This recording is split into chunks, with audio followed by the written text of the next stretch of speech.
Bonjour, je m'appelle Christophe Gouel, je suis économiste à l'unité PSAE à INRAE. Aujourd'hui, je vais vous parler du rôle du commerce international dans l'évolution de l'empreinte carbone de la France.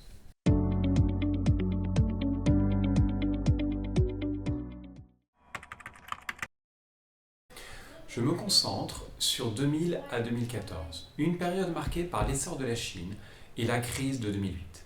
Sur ces années, l'empreinte carbone de la France n'a baissé que de 5%, bien moins que les émissions sur le territoire qui ont baissé elles de 18%. Mon objectif est d'expliquer cette dynamique en identifiant les moteurs de l'empreinte carbone et en regardant de près le rôle du commerce. Mais d'abord, qu'est-ce que l'empreinte carbone? On peut compter les émissions de deux façons. D'un côté, les émissions territoriales, celles des usines, des centrales, des voitures en France. De l'autre, l'empreinte carbone, les émissions liées à ce que nous consommons en France, y compris quand c'est produit à l'étranger, en retirant celles de nos exportations.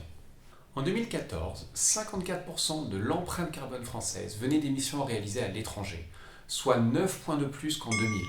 La tendance existe aussi ailleurs en Europe, mais la France se distingue par une part importée particulièrement élevée. Pour comprendre ce qui s'est passé, on remonte les émissions le long des chaînes de production, comme si l'on suivait un produit, un téléphone, un t-shirt, depuis sa fabrication jusqu'au consommateur. On s'appuie sur une grande base de données internationale qui décrit les échanges entre pays et entre secteurs, ce qui permet d'estimer où les émissions ont eu lieu, en France, en Europe, en Chine ou ailleurs. Ensuite, on sépare trois grandes forces. Le commerce, importe-t-on plus et depuis quel pays? L'efficacité environnementale de la production, et enfin tout le reste, la taille de l'économie et le contenu du panier de consommation. Premier résultat, la part de notre consommation importée a augmenté. Or, la France produit relativement bas carbone, en grande partie du fait d'une électricité peu carbonée grâce au nucléaire.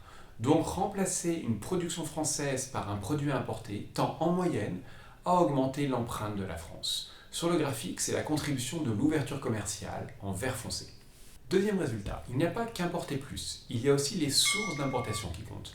Avant 2008, une grande partie de la hausse de l'empreinte vient du déplacement des importations vers des sources d'importation plus émettrices, en particulier la Chine, c'est la zone en noir.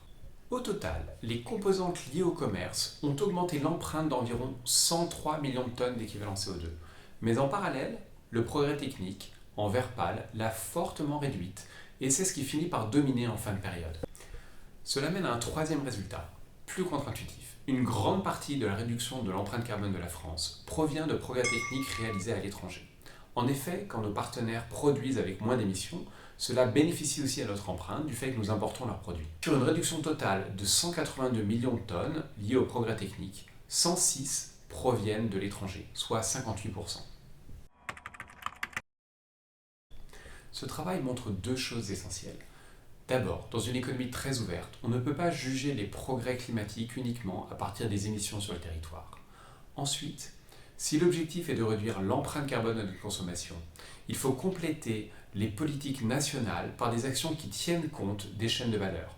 Mieux informer sur l'empreinte des produits, encourager des productions moins émettrices chez nos partenaires, et mieux articuler politique commerciale et climatique, par exemple via des normes ou un mécanisme aux frontières qui évite de récompenser, sans le vouloir, les productions les plus polluantes.